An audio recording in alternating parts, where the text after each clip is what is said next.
Before I get into the agenda here, I just want to take a point of privilege as the chair and recognize that this is our first meeting since our in-person meeting in May, and just want to reflect on how productive of a meeting I thought that was, and appreciate all the effort that went in to making that possible. I've thought back on that meeting quite a bit. I appreciate that we had the opportunity to come together and really cover a lot of ground in that meeting. So thanks to everyone involved in setting it up. I agree 100%, Eric. Thank you, Jay. Yeah, it was great. I've had a lot of great conversations since, so I know that sentiment was widespread. With that, the first item on our agenda as business is approval of the agenda itself, and any announcements? I'll move approval, Eric. Thank you, Jay. We have a motion. Do we have a second? Gavin seconded. Second. Oh, thank you, Gavin. With that, the motion is on the floor. Any comments on the motion? Seeing none, I think we can go to voting. All those in favor of approval of the agenda, please signify with an aye. Aye. Aye. Aye. And all those opposed, please signify with a nay. Hearing none, the ayes appear to have it. The ayes do have it.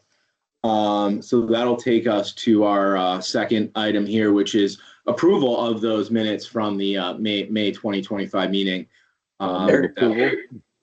Thank you. Sorry. No. Tim, did you have? Just in the nature of a quick announcement, I wanted to just again, apologize. Turn over to you to introduce our interns to the board who are joining us today. Yes, so we have two of our treasurer's office college student interns with us today, Noah Engvall and Annika Turcott. We're both doing great work for us, and just happy to have them here observing today. Welcome. Thanks for having us. Thank you so much. Apologies on moving past the announcement section of our first matter of business a little quickly. As we got to approval of the May minutes, I heard Jay make the motion. Is there a second? I'll second it. Thank you. With that, any comments on the minutes? Bruce, I see your hand is raised. Please go ahead. Yep, thank you, Eric. I just the asterisk is used on the first page to designate remote attendees for our in-person meeting, but it's also used to kind of highlight that Mr. Boyles is the designated voting member for the treasurer. So my suggestion is just to remove the asterisk in this version from Mr. Boyle, so there's no confusion that he was there in person, and I'm pretty sure I talked to him. So, indeed. Thank you, Bruce. Bruce, thank you for your so careful reading of the minutes. I had not picked that up. Any other yes, thank you, Bruce. Any other comments on the minutes? Seeing none, let's move to taking a vote. All those in favor of approving the May minutes, please signify with an aye. Aye. Aye. Aye. Aye. And all those opposed with a nay. Hearing none, the ayes have it. The minutes of the May meeting are approved. Next up on our agenda is public comments. Trying to get everyone on my screen here. Do we have any members of the public with us this morning who would like to comment on the record for the board?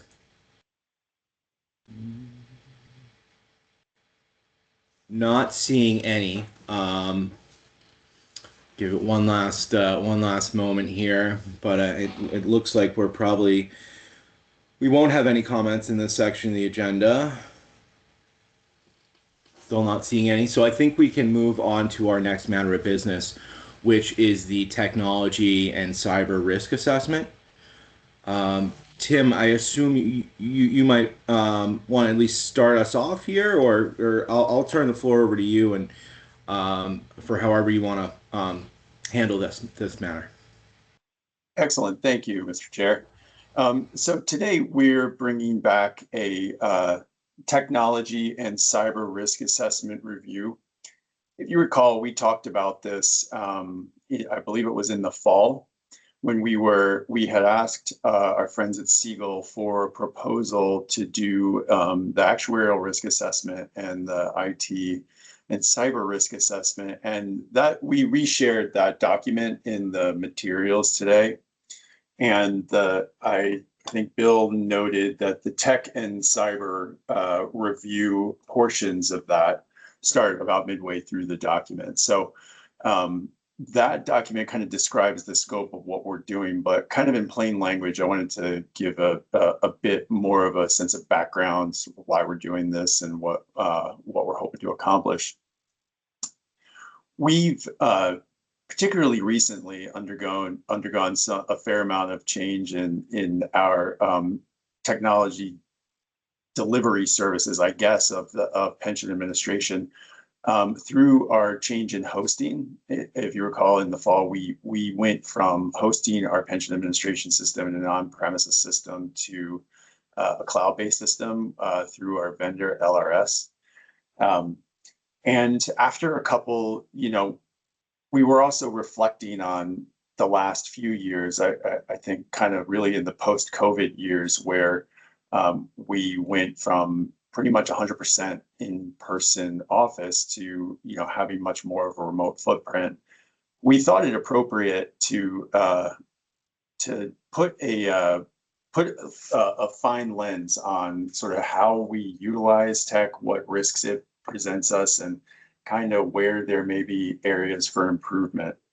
The timeliness of this was just our general counsel, Justin, just kind of highlighted the timeliness of this, having just gone to the Public Pension Association conference, where he was describing how pretty much every session was focused on cyber risk and other things of that nature.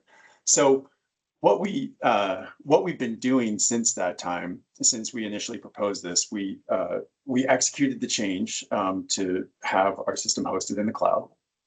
And we've been working both with Siegel. Jay Priel is on the call today, and he would be the gentleman from Siegel who would be overseeing this effort. We've worked with our internal tech director, Ram Verma, who's also on this call. And we've coordinated with the Chief Technology Officer and Chief Information Security Officer over at ADS. Any effort to do a cyber risk assessment will, undoubtedly involve our specific office, ADS, and LRS as well, which is our pension administration service vendor. And we've kind of gotten everybody on the same page in support of this effort to say, yes, this is a good idea. This is something we should do as a matter of, prudent management and oversight of the system. And so what would happen if all the boards are in support of this is that we would have Jay start the process of really kind of kicking off questionnaires to us to understand how we operate our system, how different parties can relate, what everyone does, and then work with him throughout the course of the year to basically get, I think of it as a report card, and in some ways a work plan where we have opportunities for low-hanging fruit, maybe bigger change opportunities, but just to kind of understand that work plan of how we fit into the best practices. And Jay has a lot of experience doing this with other funds. So Jay, I don't know if that captures it reasonably well, but I wonder if you could just speak to a couple of minutes about your review so that the board could kind of hear directly from you what the effort would look like. Sure, absolutely. So the effort right now that we're planning is probably somewhere around 12 to 16 weeks. It starts off the data request, as Tim mentioned, that we ask for a bunch of information just so that we can get up to speed on what you're doing, what kind of things are already in place. And then we go through some interviews with the idea being that I want all the data stuff up front. I don't want to waste people's time interviewing them if I've already got the information. So we take the time to collect the information up front, figure out where the gaps are, figure out where the questions are that we want to ask. Typically, we'll come on site for a couple of days and take a look around and then really dive into some things and say, okay, show me the systems. There's a difference between seeing it on paper and seeing how people are actually using things. And then we create a report based on the National Institute of Standards Cybersecurity Framework version 2, which is the newest, latest version. It's pretty detailed. Typically, these reports come in around 200 pages of very, very specific items that we look for. We look for over 1,200 items during the course of our reviews. And it's everything from, do you have policies for X, to are you not using default passwords anymore? Things like that. So there's a lot of things that we ask questions about.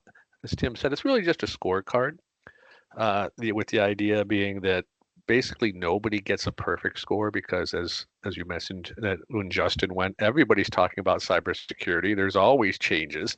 Something's always changing. So what you might do well this year, next year you might not do as well because some new hacker group came out with something new and innovative, and now everybody's got to adjust.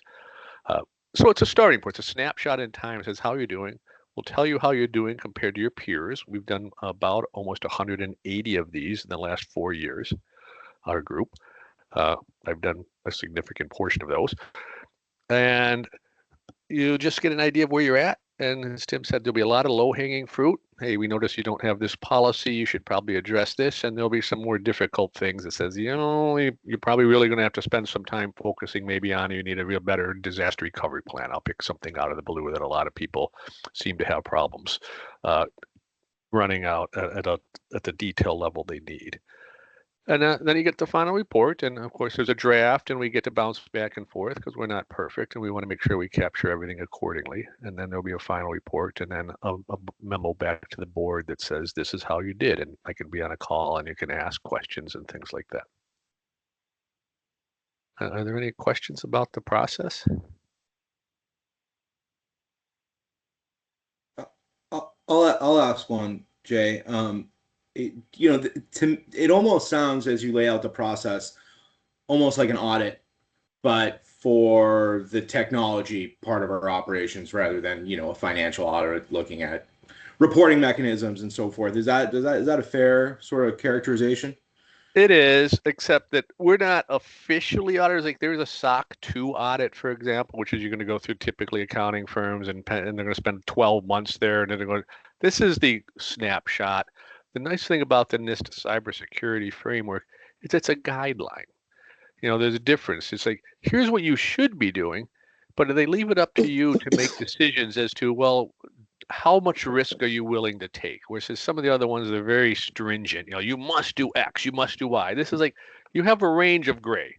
If you do the low end of the range, you have more risk, but that might be okay for that area. And here's the high end. So we try to give you, in that area of gray, here's where you fall, and here's what you might want to do to improve. But you might look and say, I'm not worried about that. I don't have to have a policy, for example, on artificial intelligence today. I maybe even in the future, but it's not something I want to do today. So that's the difference between us and the audit. We just give you the guidelines and say where you fall within them. Thank you. That's very helpful. Beth, I see you have your hand raised. The floor is yours.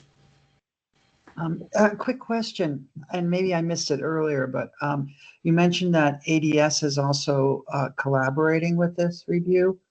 I'm just struck by how when we used to try to move any kind of change in anything IT related as a department or a division, it was a negotiated consensual process with other parties? So that's one part of the question, sort of how is ADS involved? And secondly, have reviews like this occurred elsewhere in state government recently?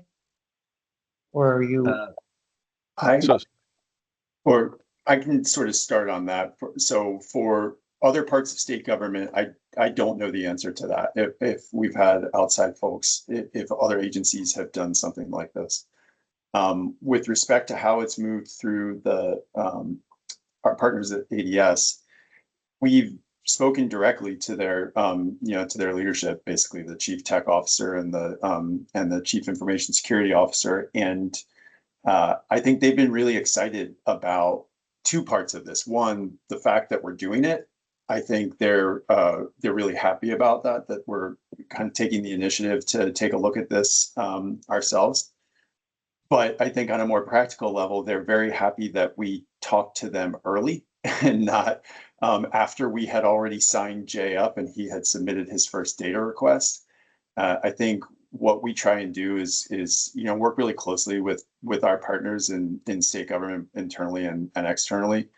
And I think, this is one of those scenarios where there are a lot of cooks in the kitchen, right? Like ADS is responsible for, our big contracts with Microsoft and a lot of our cyber security. Ram has got his hands full with everything that we're doing in-house with our pension system. And then we have our pension system. There's a lot of opportunity where I might think this person's doing something, but that person thinks another. And a lot of what I'd like to do with this effort is kind of bring ADS a little closer on some of these topics and sort of just have everybody singing out of the same hymnal, in some respects. So it's been a really great process. I didn't know what to expect, to be honest, Beth, when I started discussions with the folks over at ADS, but they've been nothing but supportive. If I can have just a little bit of color to that too, is one of the other nice things is I don't actually look at data. That was one of the things ADS was concerned about. Am I looking at, PII type of data? No, I look at the processes around data, and that definitely said, oh, they're like, oh, that's better. I don't have to get access to anything. I don't have to do anything that's going to cause them worry. And then the second piece, I have done this about if we find something that has implications, maybe even across more wide implications, is there really a willingness to move forward, or can our group move independent of ADS or other systems? So what I have found, I've done this for several other states, honestly. So if you asked, you were referring to your state, but I've definitely done it for some others. The most interesting one I found was a very, very similar scenario to yours. And what we found is there was a huge amount of assumptions around who was doing what. Like the local office, like Tim's area, thought that, for example, ADS was doing all the systems backups. And ADS and the equivalent was like, no, you're doing them. And they found out nobody was actually doing all system backups. Some were getting done, but we started finding that type of thing. And then when the report came out, again, we give everybody a draft report. We don't surprise anybody. There's nothing in there's a gotcha, right? We're trying to improve. So we sit down as a team and said, well, here's what we found. And sure enough, then about 6 months later, I was invited back to a board meeting where they presented back to me, here's what you found and here's what we've done as a group to address that. And they had it fixed as a group across multiple state agencies. They realized, oh, we've got to figure out who's really doing what and document that. And they made quite a bit of adjustments. So I've seen that happen in the past. And based on the cooperation that Tim has mentioned from what we saw on the calls, because we've already been on other calls with the other agencies, I think the similar thing will happen. Gavin, I see your hand is raised as well. Oh, thanks. Yeah, I'm not aware of the details of it, but I do believe that the Secretary of State's office engages in a process like this with respect to at least their elections software systems, maybe annually and at least with every election cycle. And I suspect there are other similar analogies, but that's the one that springs to mind. And then I also just I did want to echo what Tim said about ADS being a good partner. I think that's been a pleasant development, and Great. wasn't you're never sure it's going to be that way. So I think that's been a good thing, and um, I think obviously there are limits. Like if we were um, to demand that everyone in the state start doing something fundamental differently based on our results, that would be a conversation. But I do feel confident that ADS would have that conversation with us, and in good faith. And In my, now I'm out of it for 4 years, but in my experience, there's a strange separation of authority from accountability when it comes to the data systems in state government. And, that's always a pretty dangerous dynamic. I am struck by the fact that we are in some ways still pretty new at having a separate digital services agency. I mean, I think we all are used to it now, and it's kind of built into our understanding of state government. But really, that agency and that methodology was only created, a few years ago, and so we're still, in my view, that's pretty young in bureaucracy terms, and it's healthy to kind of just check in and say, things have been developing in this way. Is like Jay said, is everyone doing what we think everyone's doing? And what has really impressed me about the folks at ADS is their curiosity to have that conversation. And so I think we are as well. So, I don't think any of us are going into it with the idea that we're getting a perfect score. We just want to learn how we can do better. And I think the worst outcome is to just sort of put our head in the sand and say, yeah, we're nailing it, and not really know. And if I could throw in one more last piece, you talked perfect score. Our average score on a public sector state type of thing out of 100, we score everything 100 because everybody's familiar with 100 for school grades and stuff. So it comes out to 100. Our average public score is only about 50 for most public sector. The federal government gets to maybe 75, 80. Once you start getting above the 50, 60 range, we like people to get to above 60. Everything from that point on starts getting very expensive. Do you have, multiple backup data failover systems so that in case X, Y, or Z happen, that's costing real money. And that goes back, Eric, to where I said the board makes the decisions. What risk am I willing to take? Am I willing to be down for 8 hours if something happens? Yes. I don't need to spend $10 million, so I'm only down for 15 minutes. That's the kind of thing where those decisions come in, but that does affect the score, obviously, because they say, well, you can be down for 8 hours and versus 15 minutes. So again, don't worry, if 50, 60, if you get above 60, you're doing great. Honestly, there's very few people get above a 60 on this, but we have to have people get 60. We've got one client hit a 90, but it was a very, very, very small company, only had 6 people. And they outsourced everything and spent a bunch of money to the high end everything because they're in the financial business. And for them, banking and things like that, if they're not at that level, they don't get business. So totally different than people who don't have, almost unlimited budgets like they have. But yeah, so don't worry about it. If you get some back says you're in the 50s, you're pretty darn good. 60s is really good. And our first pass, by the way, typically is about a 25.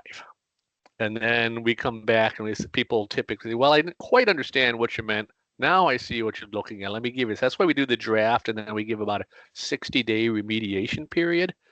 Say, oh, I didn't realize you meant this. Let me go do that real quick. And for example, I'll give you a perfect example. Do you have your workstations locked down so that people can't plug in a USB drive? Have you ever tested it? Like, well, I've locked it down. Well, do you have to actually plug one in and see if it works? No. Well, go do that. And then I'm like, I get you a few more points, to make sure that it's actually working. So that's the type of thing that happens. And like I said, we asked for a lot of paperwork, and a lot of the times we said, do you have proof of this? You have policies for this. So we'll get a lot of policies that says we do X, Y, and Z, but I want to see Do you actually do it? Prove what's the aftermath of that? Show me where you actually went and did it, just like I said, the USB one. You monitor this on a daily basis. Prove it. You know, what's your task list? What are you monitoring? Show me an email where something happened and you responded to it in the same day, that type of thing. So that's why that back and forth for a while takes that initial score, which we try not to show the board, by the way, because nobody wants to see that. You want to see the final report after we've gotten all the kinks worked out, and then that's what happens. And so as I view this, it's really, what is appealing to me about this is the iterative nature of it, and it's an opportunity for improvement. It's not like here's a one and done kind of scorecard and then walk away. Jay's going to kind of help us question his findings, determine, what is the low hanging fruit, move in the direction of better, and then let you folks know how we're doing. Thanks, Tim. And Jay, thanks for giving us a good sense of what's actually in the audit or in the assessment. Apologies. Tim, to all the Treasurer's Office staff, I appreciate you putting this on our radar. I mean, cybersecurity is as Justin alluded to, something that everyone is thinking about and probably can't be thinking about it enough. Does anyone have any additional questions on what the assessment would entail? I do have a couple of questions, like moving towards process here, but just want to give one last opportunity for anyone to ask questions on the work itself. Not seeing any.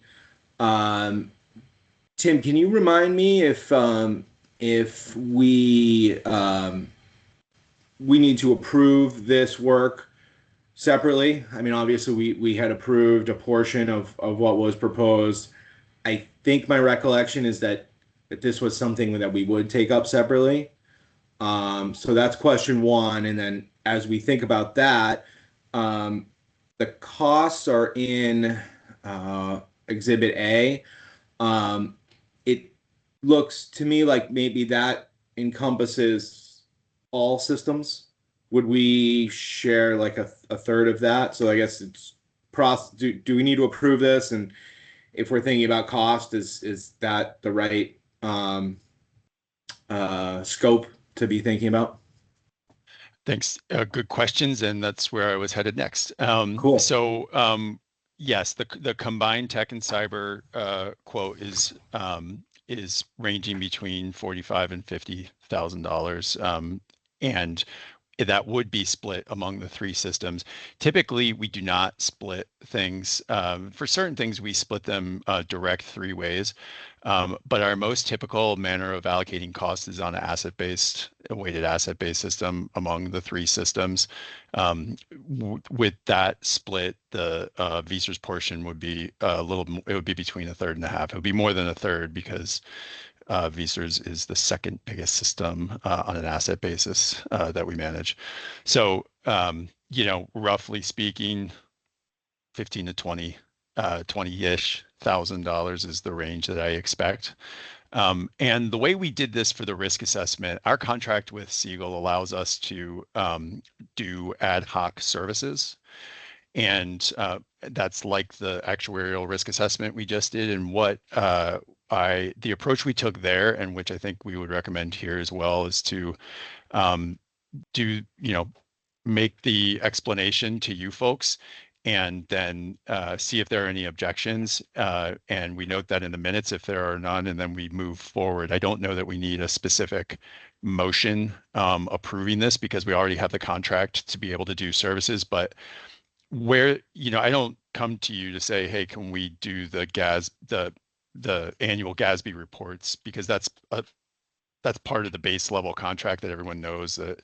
But where we're going to do something that is more in that ad hoc nature, my objective is to just be clear what we're expecting to do, what we expect to pay, give an opportunity for objections reflected in the minutes, and if none, just move forward on that basis. So that's what I would recommend here. Thank you, Tim. With that, does anyone have any objections to moving forward with with this assessment? Eric, let me just say, I think this is Please. prudent, wise, very appropriate, and I'm very much in support of this effort. Thanks, Jay. I couldn't agree more. I'm not seeing any objections.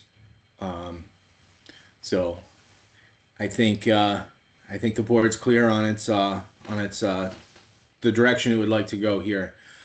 Excellent. Thank you again for bringing this matter up and for being able to present it to us and speak to us about what it would entail. Of course, these types of efforts always require the support of the three systems. I anticipate a similar result with all of them, and I just always like to make the caveat, because you guys are going first, that I will come back to you if I hear any objections from the other systems. Thank you, Tim. So with that, I think we can move on to our next matter of business, which is the supplemental plans. And a preview of upcoming work regarding those plans. I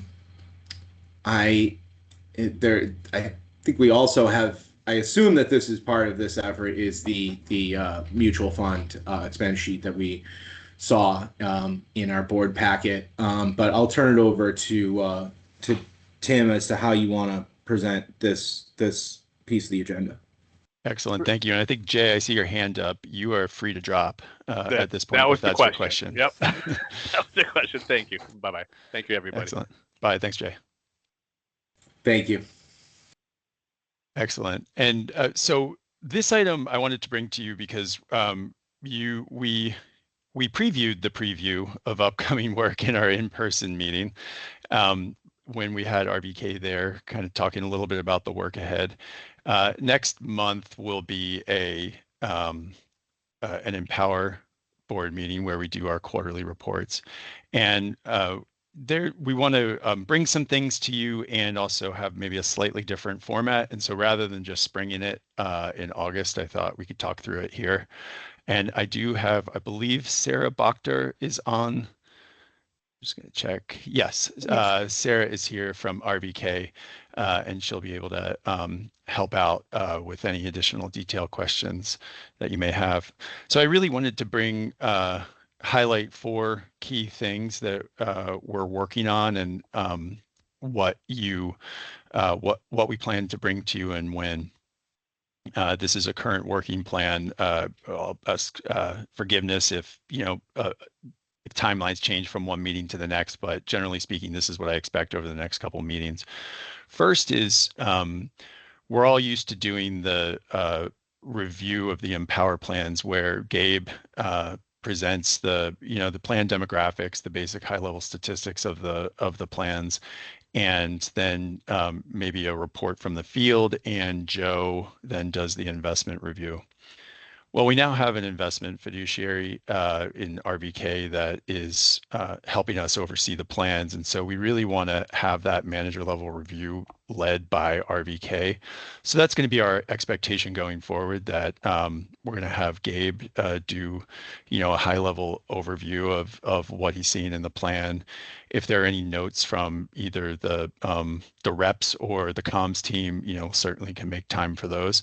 But then when we get into the fund review, we'd like to have Sarah and her team lead that. And we've been working with them since we met last on the reporting framework. And for those like Mr. Chair, who are on VPIC, I recognize some of the format in RBK's presentation. Some of it will look familiar in how their reports look to VPIC, but obviously tailored to our specific funds. I've been really impressed with how that's coming along. We haven't finalized that yet, but that'll be the basic plan of attack for the review of the 457 plan. Just wanting to flag that to you. Maybe I'll put a pin in the fund changes and we'll come back to that at the end. in support of that that investment fund overview, Sarah and Jonathan have been working on a draft investment policy statement and watch list policy. I expect that soon. And what my hope is that we'll have a draft for your review by the August meeting.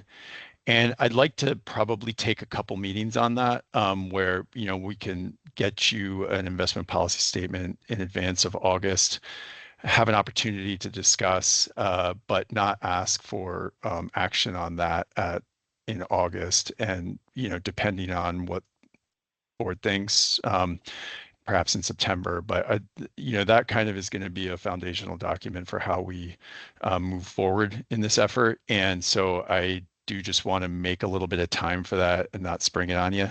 And that's why I wanted to kind of give a little lead out that that'll be coming. I'm looking forward to reviewing it. And what I'm really pleased about is that I know Sarah and Jonathan have been reviewing the VPIC investment policy statement to get the general approach that our state has taken that is pretty well vetted and understood, obviously adapted to our specific type of plan. So that work's going to be coming on board, and I'd ask that you expect that discussion after our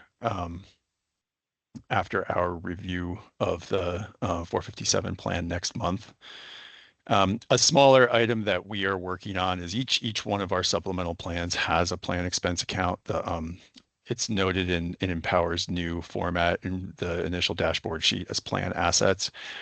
We are the reporting on that effort is leaves something to be desired. The manner in which Empower's expense report comes to us has hundreds, if not thousands, of entries of dividends of 3 cents and 4. It's almost so data heavy as to be unusable. And we've been working. Prudential had a good one back in the day, and we've been working behind the scenes with them to kind of get a better understanding of our plan assets. Small amounts generally, but important to track. And so that's something that I'm hoping. Our last meeting with Empower suggested that it was coming along well, and we would see something reasonable soon. And then the final aspect that I just wanted to highlight, and that I think we will likely ask for action next meeting, is on our is with our mutual funds, where there is an opportunity to move to a lower share class. The sheet that was shared with the board in advance of this meeting kind of goes through all the funds and highlights where there is some opportunity.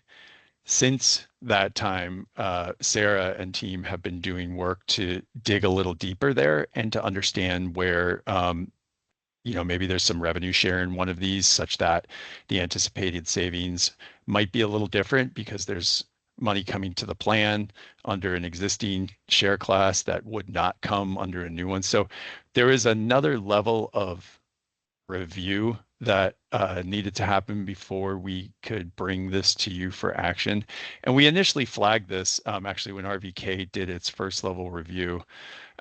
Since that time, we've just been trying to understand process and how we go about moving from one to another, any impacts of it. As I understand it, it seems like a relatively straightforward process where once we make a decision that we want to move from fund X to fund Y, lower share class version of the same fund, that triggers a 90-day process with Empower, where they develop all the appropriate notices, send them to us for our review, shoot them out to folks, and the move would be relatively automatic. And ultimately, it would save our members some funds. This isn't huge dollars, as you can see by the total amount of savings, but I think it's all smart and good effort. There are some other possibilities that we're going to continue to discuss with Sarah down the road. What you're seeing here are just where we have a mutual fund and there's a lower share class mutual fund opportunity. There's a lot of talk in the space right now about moving to collective investment trusts, which is a sort of different format of a fund. And we specifically excluded that from this initial effort because we'd like to talk at a staff level a little bit more with RVK and understand if there's anything we might not understand in moving from a mutual fund vehicle to a collective investment trust. That's going to be the next iteration of this. But for the upcoming meeting, if there's any investments that ultimately we would recommend for lower share class, we plan to bring that to the board next meeting for action. This is by way of preview and giving you an opportunity just to see what's coming. So maybe I can just pause and ask Sarah if I missed anything in this statement of work, or if there's anything that I misstated that she can correct. Oh, thank you, Tamara. No, I think that was perfect, and we're definitely staff is working hard to make sure that we're taking incremental steps of improvement and making adjustments and evaluating everything very closely before we recommend anything or put anything in front of you all. So more to come. Thank you, Sarah and Tim.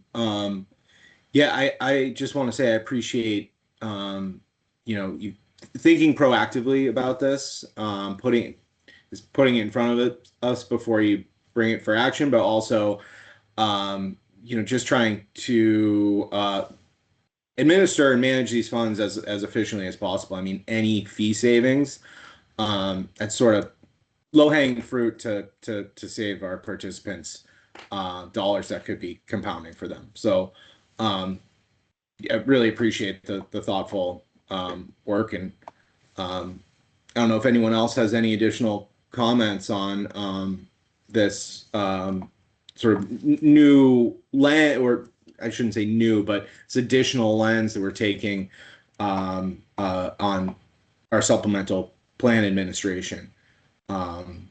It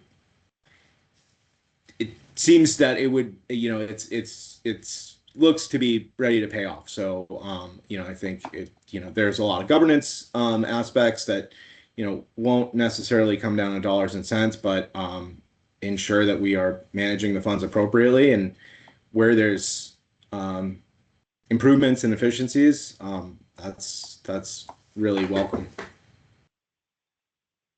Right. It's really exciting to have RBK on as a partner to kind of bounce these ideas off of, and also to have as a partner in discussions with Empower, have with that industry practice, they can help us advocate for ourselves in a way that I think is definitely an improvement and headed in the right direction. John, I see you have your hand raised. Please, the floor is yours.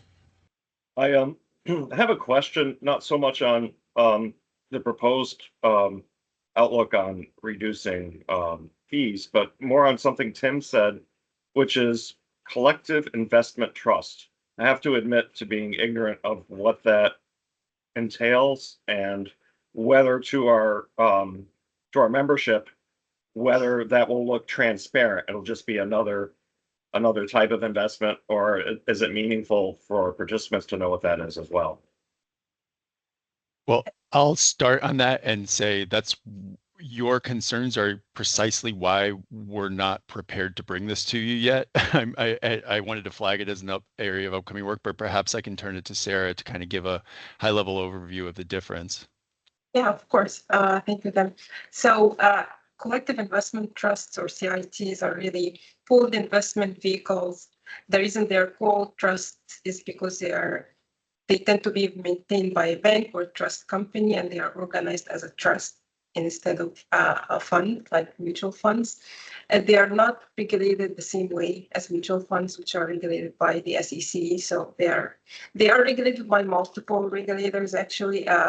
The Office of the Controller, the OCC is the main regulator, but the Department of Labor also regulates them with regards to ERISA plan assets. So this provides an additional level of regulation and stringent requirements. Of course, something that is different, this is one of the key difference for mutual funds, is that the SEC has a much more stringent reporting requirement than CITs, which is why part of the the cost saving for CIT has been the fact that they have those less stringent regular reporting requirements, and they are able to pass some of those savings on to retirement plans and participants.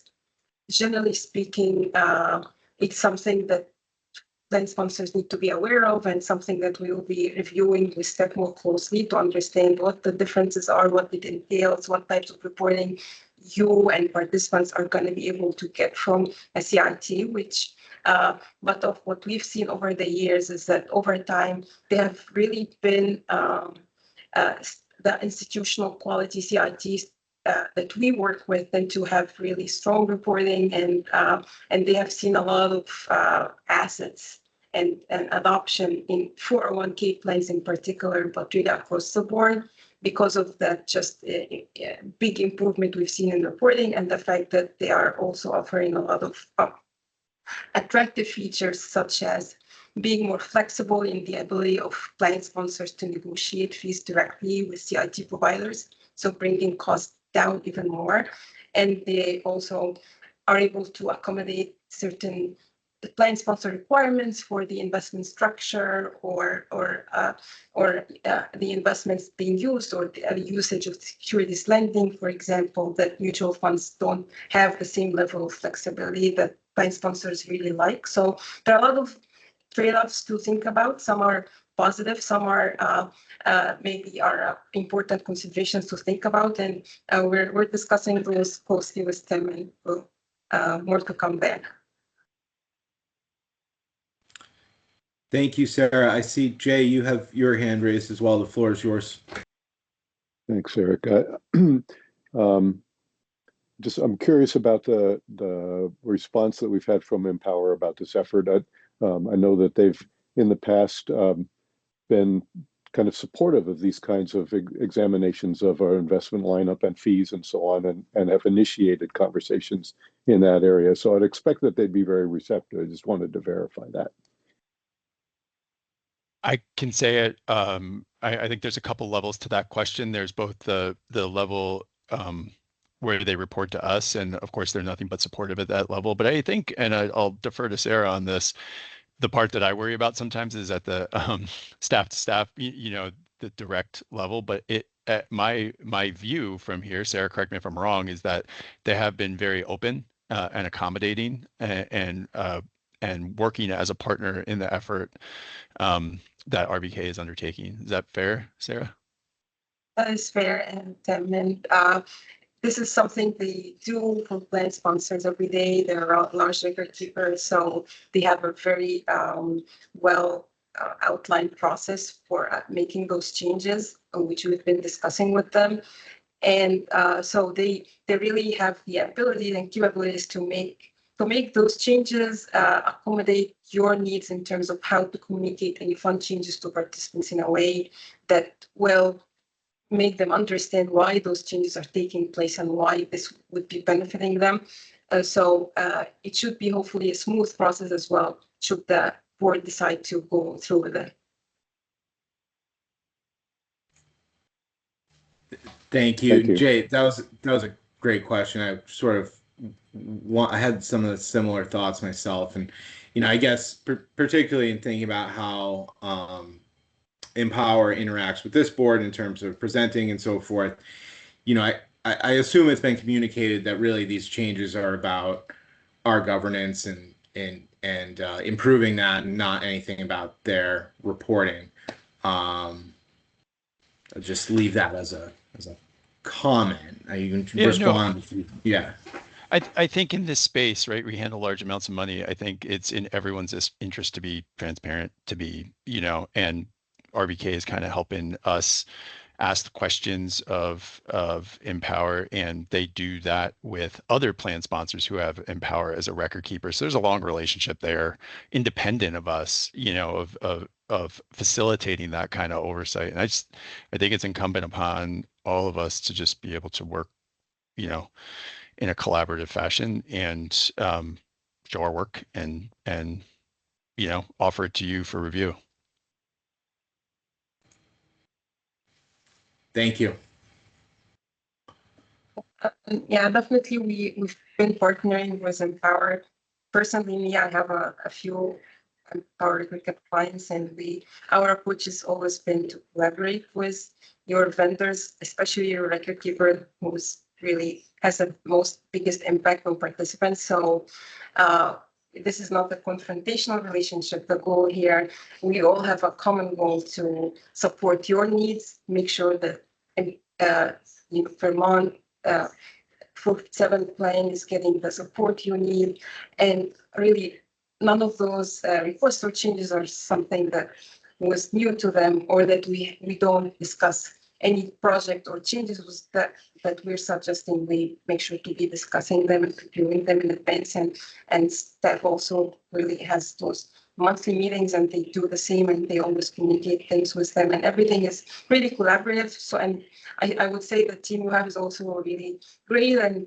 communicative, and it's been really supportive of this onboarding process, which tends to requires, more back and forth than usual or any, regular reporting quarter. So we have more work to do now, and they have been really helpful and supportive to us and responsive so far. So we really appreciate working with them. Thank you so much for that context. It's really helpful to just understand how all the pieces fit together. Appreciate that. Any additional conversation on the supplemental plans? Seeing none, thank you, Sarah, for joining us. Appreciate that. I think we can move on to the end of fiscal year update. Yes, and this will be a brief one, but I'll also invite any comments from Commissioners Gresham or Fastigi if I get anything wrong. This is a time of year where we work closely with our friends in the other agencies on a couple of points. First, as we get to the end of fiscal year 25, we are very closely tracking how payroll is coming in to ensure that our ADECs are met through the percentage that's going to the pension systems. Per the last payroll that we received, I think on Monday, we are looking good. As I review the sheet, we look like we're about $200,000 to the good in our ADEC collections. I think we have one more pay period to reflect, but that is an accrual of only 1 day from that pay period. So I think the bulk of the results are in, and we are looking positive for the ADEC. The one additional thing that needs to come in is, as you know, we have towns and sheriffs. We have a few offices. We expect to receive about $1.9 million from them through 3 quarters. We are tracking pretty much dead on for the towns and sheriffs. We've received about 3/4 of that, 1.9 million. So we expect the fourth quarter to be similar, but having that couple $100,000 cushion. And I know Commissioner Gresham is always looking at it very carefully and monitoring it at this time. So this was always a topic near and dear to the former chair Dumas's heart around this time of year, and I felt I'd be remiss if I didn't bring it up and bring it to the board. Commissioner Gresham, any corrections or commentary? We're good to go. We try to, at the beginning of the fiscal year, set a percentage of payroll that we will put aside for the pension. It requires all kinds of black boxy type calculations, but at the end of the day, we watch it very carefully. And to Tim's point, we are looking good. So we will, hit our ADEC. And just so people know, if we're lagging, we start to look for set aside pools of money that we will put into the ADEC to make sure we hit it. And also, so folks know, there's an extra, I think this year, $12 million payment that is set aside as part of statute that will be added to the ADEC. So there's no possible way we would miss the ADEC anyway when you consider that extra 12 million, but that is supposed to be extra. So we're supposed to, with regular payroll deductions, make our ADEC target. So that's what we shoot for. But, you know, to the extent that the world ends and we miss that ADEC, there's the extra 12 million that's set aside. So there's no way we would actually contribute. So anyway, but that's a longer story. The shorter story is we're looking good. Thank you, Adam. Thank you, Tim. I see Jay's hand is raised. Jay, please, the floor is yours. I just wanted to say congratulations on coming that close. That percentage calculation, that's Right. not easy. And coming in at that level of precision, that's pretty amazing. So congrats. Thank you. And I think part of the effort as we are coming to the end of fiscal 25 is looking forward to fiscal 26. And so this is the time when, you know, we do work with Commissioners Fasigi and Gresham's teams to make sure that we're all on the same page with what our upcoming rates are for fiscal 26, both the employer contribution and the employee contributions. As you know, Act 114 makes annual changes to employee contributions.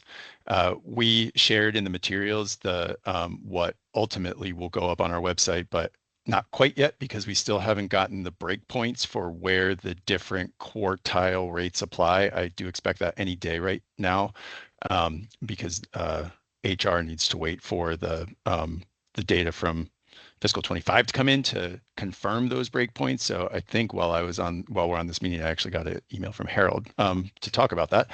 But so that's very much on the radar, and it's been a good practice in the past couple of years sharing a memo with all parties just to make sure that we're all on the same page with the employer contribution, the employee contributions, and we are. Again, to cut to the chase, I think the one other note I'd make is that with the employer contribution, that did require a mid-year update in this past fiscal year. But in the good news realm, it is being held steady going into calendar or fiscal 26. So that, you know, we'll continue to monitor that.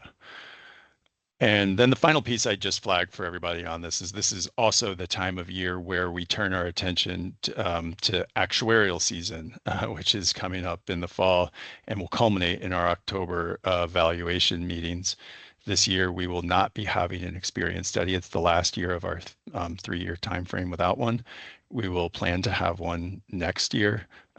So look forward to that. But just had our kickoff meeting with all relevant parties for the valuation and are going to start, you know, within the next few weeks, the data sharing aspects with our actuaries to start bringing in the valuation to you. So that's kind of how we're leaving one fiscal year and entering another. Just wanted to bring that to the boards, and if there's any questions, I'm happy to address.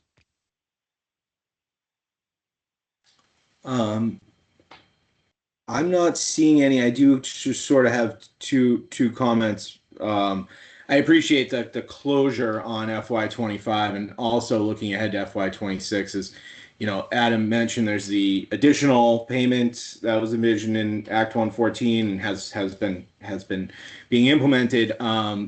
You know, it's helpful to see FY26 here and also reflect on some of the changes in Act 114 are still being implemented and you know would be expected to you know, positively impact the system and also employer contributions, you know, as far as member contributions still that schedule still being working through its course here.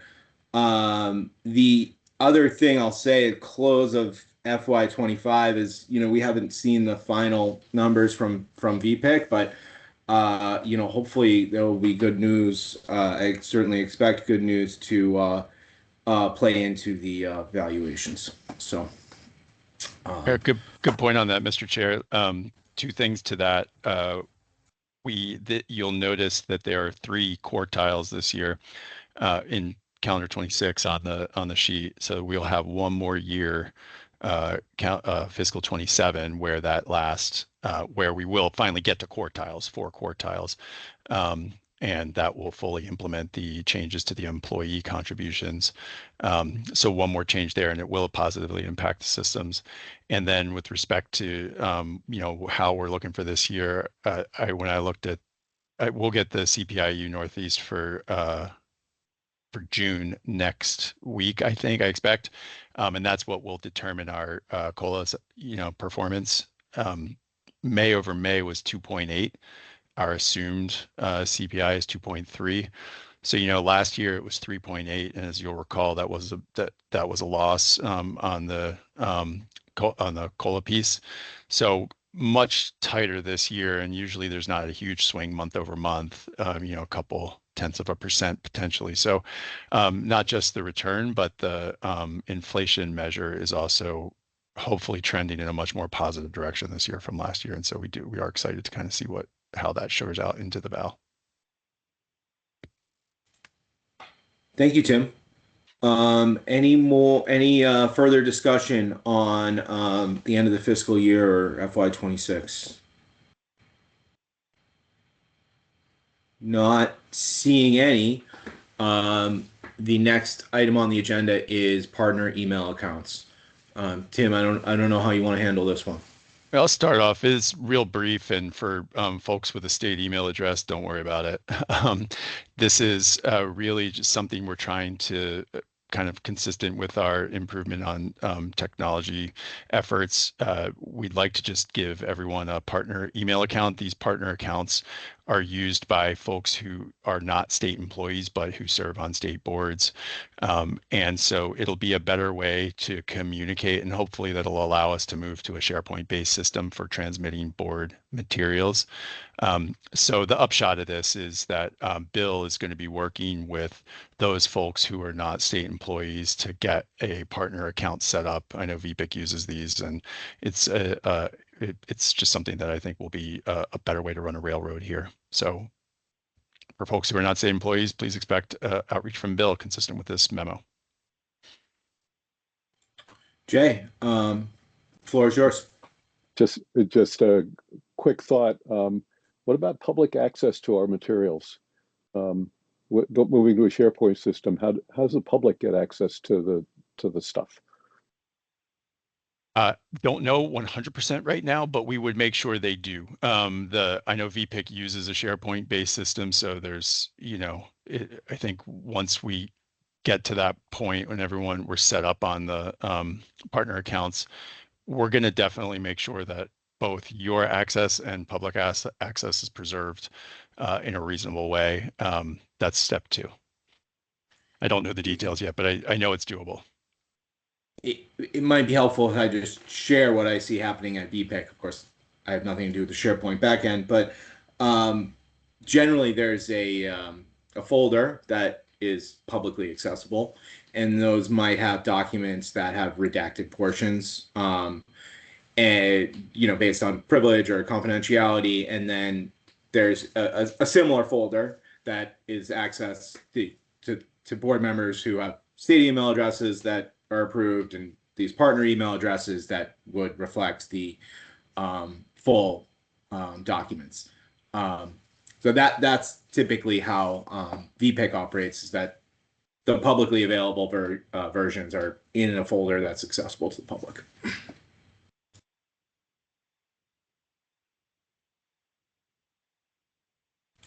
Any additional comment on partner email accounts? Seems relatively straightforward.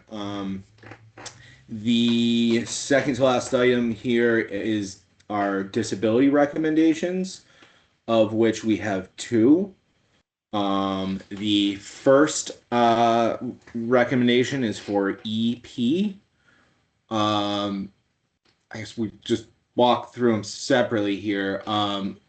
Any need to go into executive session regarding the recommendation on EP?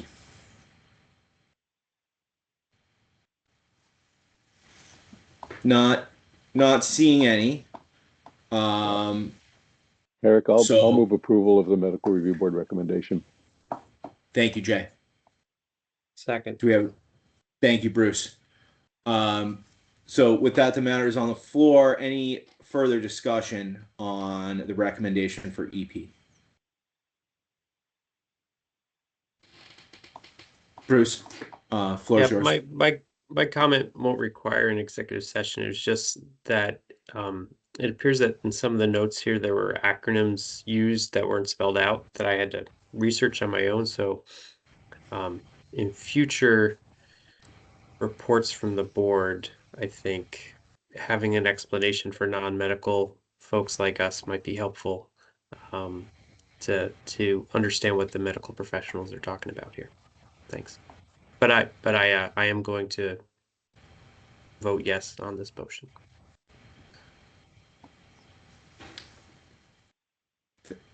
Thank you, Bruce. Not seeing any further discussion, let's take up the matter. All those in favor in favor of approving the medical review board recommendation for EP, please signify with an aye. Aye. Aye. And all those opposed with a nay.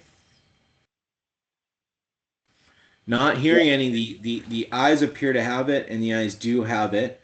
So the medical review board's recommendation for EP with a 1 year review period is approved. The second matter before us is the recommendation for SB. Any need to go into executive session on this? I'll move approval of the medical review board recommendation. Thank you, Jay. Second. Thank you, Bruce. Any further discussion on the recommendation for SB? Hearing none, all those in favor of approving the medical review board's recommendation for SB, please signify with an aye. Aye. All those opposed with a nay. The ayes appear to have it. The ayes do have it. So the recommendation for SB is approved. Last item on the agenda is any other business to come before the board. I see Bruce has his hand raised. It might be what I was also going to comment on, but You Bruce, go first, Derek. Well, I was going to say that I was remiss on perhaps omitting something at the start of the meeting, which would have fit into the announcement section, and that is, you'll notice Tom Moser is not here today, and he has retired from state government as of May. So, just want to thank him for his years of service to the retirement board and the VSEA Board of Trustees, in accordance with its bylaws, voted to make John Gauthier, formerly the alternate member, the full voting member, and the process is ongoing to fill the alternate seat. So that's my update. I don't know if Bruce, was that the same update, or do you have something additional? Yes, it is, Eric. The only thing I would add to it is the way the VSEA bylaws work is that John's term will be the same term that Tom had. So his expiration of that term is September 30th, 2026, as we work to recruit a new alternate for our position. Thanks. Thank you, Bruce. Congratulations, I just John. want to add a little bit of color to the VSEA meeting. After we had that vote, John said, "What just happened?" It's like, what's going on? Yeah, so we're glad to have you for some more months, John. And I wasn't aware that his term went through 2026. So I will say, what just happened again? No. Thank you for that announcement. My pleasure. Thank you for your service. With that, is there any other business to come before the board? Not seeing any. I do believe a motion may be in order.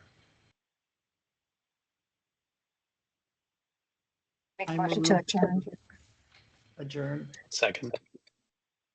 Okay, thank you. I think for the Bill's benefit, taking the minutes, I think I had Beth F. Make the motion, and I think I heard Bruce with the second. Is that accurate?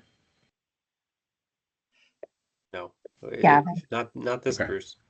Got Okay. Okay. Thank you. So the motion to adjourn is not debatable. All those in favor, please signify with an aye. Aye. Aye. All those opposed with a nay. The ayes have it. The July meeting of the Vermont State Employees Retirement System is adjourned. And thank you all for your time and participation. Thanks, folks. Thank you, Eric.